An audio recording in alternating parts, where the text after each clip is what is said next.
One of the most important things you have to be working on as a guitar player, especially if you're interested in jazz improvisation or improvisation in general, or even if you're just interested in learning your instrument deeply and connecting to it creatively, it is a method, some kind of method that helps you break free of patterns.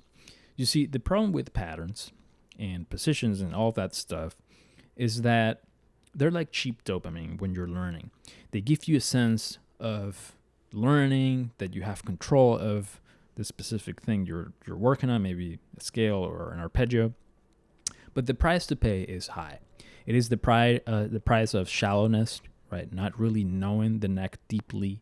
When you're improvising, you get those gaps. You don't know where to go. You feel sectioned on the neck. And really, the discontinuity of your playing that you can hear when you're improvising, right? Not things are not really gelling together. Naturally, though, our brain is eventually going to form patterns. And they're not bad necessarily. It is how we arrive at those patterns that matters the most here. So by the end of the video, you will have learned a method that I use with my students to build a deep connection with the neck. We learn fundamentals through this method so that over time, they actually start working for you and you don't get those gaps, you don't feel disconnected, and you understand how to produce the sound of those things more than just having learned some patterns that actually produce the sound of a scale or an arpeggio, etc. The method is not quick. It takes a lot more time, but it's just like the dopamine example, right? Cheap dopamine, high price to pay. Here, you will have to work really hard, concentrate, but you will see results over time in a way that you feel really free on the fretboard. You understand how to connect the notes and where those sounds are. It just takes a long time and hard work. So this method is intervals. An interval is the distance between two notes, and everything in music can be analyzed as an interval. A bass line is a series of intervals. A chord is a mix of intervals, right? A melody is a series of intervals too. All of those relationships between each note of the melody. Our brain is processing things in intervals when you transcribe a bass lines, etc. Eventually, you also create patterns and you start transcribing chords just as sounds, like textures, right? But it was originally when you study ear training through intervals that you start understanding what those sounds are like and you start identifying them. So, intervals. As a teacher, I'm really surprised at how little emphasis there is on intervals.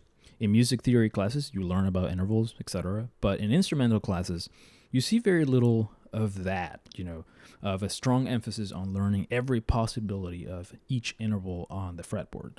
So with my students, what I do is I teach them all of the basic intervals, starting from the minor second, major second, etc., in categories. The first category is learning them on one string, right? Of course, if it's an octave, you don't necessarily want to know how to play an octave on one string. Those intervals would be too big.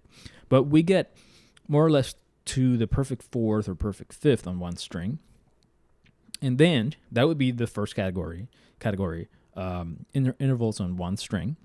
The second category would be intervals using two consecutive strings. So that would start more or less around the perfect fourth and perfect fifth, right? Which you can play like that. Understanding those intervals. Even the major seventh, that's fine. But then starting on the fifth and sixth, we get into a third category, which is learning intervals on non-consecutive strings. So a perfect fifth would look like that. So we cover all of the possibilities on the fretboard.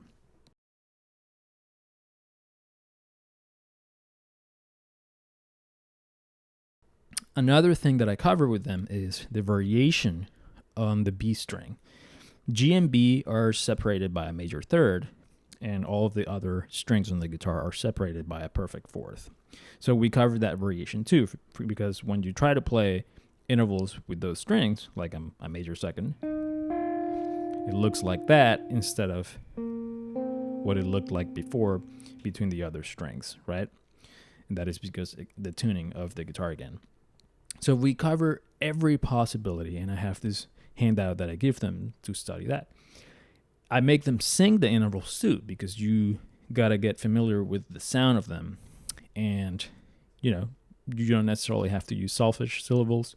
You can just say da da, and it already helps you internalize those sounds over time. So I want to show you now how you would use this in learning fundamentals on the guitar. Fundamentals are major scale, triads, and arpeggios, basically. So because everything is intervals, right? It is the fabric of music. They are the atoms of music. We can, for example, take arpeggios, and instead of learning patterns and other things, what we can do is learn, well, what are the intervals that make up this chord or arpeggio? Let's take a major arpeggio, for example, a major chord. It has a root, a major third, and a perfect fifth. But what we need for the guitar is to learn the chord with intervals between each chord tone. What that means is I need the interval between the root and the third, the interval between the third and the fifth, in order to get from the third to the fifth, and the interval between the fifth and the root. That way we can get from one note to another one, okay? So I'm going to give you an example with G major, triad arpeggio. Before we do that, one important thing to do when you're learning the guitar is think a little bit about the design of the fretboard, how you want to play.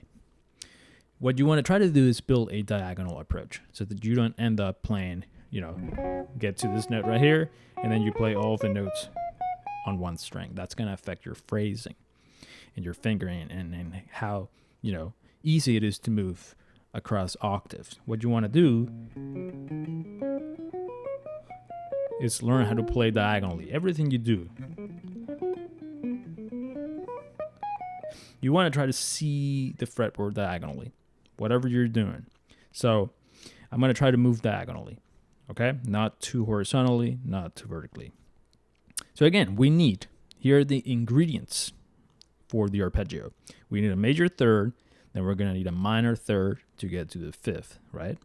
And then from the fifth to the root, to get to that octave, we need a perfect fourth. So my job is to really know everything possible about those intervals. I need to know how to play major thirds in all of the categories I mentioned, one string, two strings, the variation between the G and B strings, right? You have to control that first. If you do, what you end up with is basically an infinite compass of the fretboard for that specific thing you're working on, for that arpeggio or scale. Because you have the formula, right? You have the order of the ingredients you need to put together to produce that sound. So let's do it. So we need a major third. I'm going to choose to go with category 1, which is just going to the major third on that string. Then we need a minor third. I'm going to go here because my hand is naturally placed already in a way that you got to go with that, right? So that's a minor third getting to the fifth. We're on the fifth now. Now I need a perfect fourth. I'm going to do the consecutive string category for that. So that's one octave. Then I could go here for that major third. But here's the cool thing. Because I know how to play my intervals and I have total control of my ingredients for the arpeggio, I know I could go here because that's another major third, right? They're the same note. So again, infinite compass. Then minor third. Because I know my intervals and I need a perfect fourth to get to the root again, I could go here or here. Same thing. Minor third, root. That's 3 octaves. You want to try to learn arpeggios 3 octaves, diagonally, like that, up and down the guitar neck. And through this compass, what you do is create different variations. You explore different ways to play it because you will know where the next is based on the intervals. For example, I'm going to do the same thing in a complete different way. This time I'm going to go to the third here. That's second category, consecutive strings, right? I'm going to go here. This time I'm going to go here because I know my intervals. So major third, minor third, right? I'm on the fifth. Perfect fourth. Get there with that finger so that you can go this way. That's the third. I'm going to go here. perfect fourth, right? Totally, completely different route. But what that's doing over time is that it's showing me all the possibilities that you can apply, with an arpeggio or a scale. And over time, that builds this familiarity and connection with the neck that a pattern wouldn't really, because a pattern is just showing you one possibility. So then what you want to do is play the arpeggio from each chord tone. So I start on the third, right? These are the inversions of the arpeggio. 3, 5 root. And the order of the intervals are going to be different. First, you're going to need that minor third to get to the fifth, then the perfect fourth to get to the root, and then the major third. That's 1 octave. And you get to the third octave. Okay, so again, I'm doing it quickly here to save time, but you have to do this slowly. And hopefully you are saying the chord tone out loud. G1, B3, D5, G1, B3, etc. Because obviously you have to know what chord tones you're playing. You can practice a scale like this too, if you know what intervals you have to play in the scale. I did a video where I explain how to play the major scale in this way. And again, it's your infinite compass on the fretboard, right? A major scale only needs 2 ingredients, a major second and a minor second. So check out that video if you haven't watched it. But again, especially arpeggios and scales, your fundamentals, you want to practice in this way so that you build this depth and connection of the fretboard, and also the connection of your ear with the guitar. You could do this with any arpeggio again. Let's say I take, a dominant 7, or let's take a minor 7 flat 5. Well, I just have to see what ingredients are needed for that arpeggio. A minor third, another minor third to get to the 5th, a major third to get to the 7th, and then a major second to get to the root. Okay? So if I know my intervals really well, I'm never going to have a problem getting to those notes. Minor third, right? Then we need another minor third for the 5th. We need a major third for the 7th. Major second for the root. Let's say I wanted to go to the root on the next string. Well, I know how to play major seconds. Minor third, right? Then I need another minor third to get to the 5th, etc. And you're saying, hopefully, the notes out loud. G, B flat 3, the note and the degree number. G1, B flat 3, D flat, flat 5, so that you know what note and chord tone you're playing. Again, it takes time. It's not going to be quick, right? Like the next day, you know everything. But you're slowly simmering this depth of the fretboard that is connected to your ear if you sing and say the notes out loud, etc. You don't have to sing, but I recommend singing to my students so that you connect physically to the instrument. Anyway, so yeah, I just wanted to show you this cool method that really helps you with breaking free from that idea of patterns and learning things in positions, and then when you go to improvise, you get these gaps. I remember when I felt those, moments of like, how's John Scofield playing so fluently over this chord?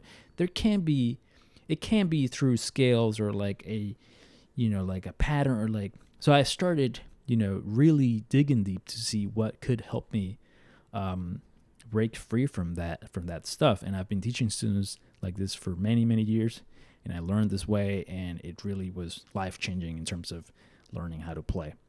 So anyway, that's it for today, guys. I hope you find something helpful in the video, something maybe that you haven't heard too often, and that it just pushes you to learn more and go forward with your playing. So I'll see you guys on the next one.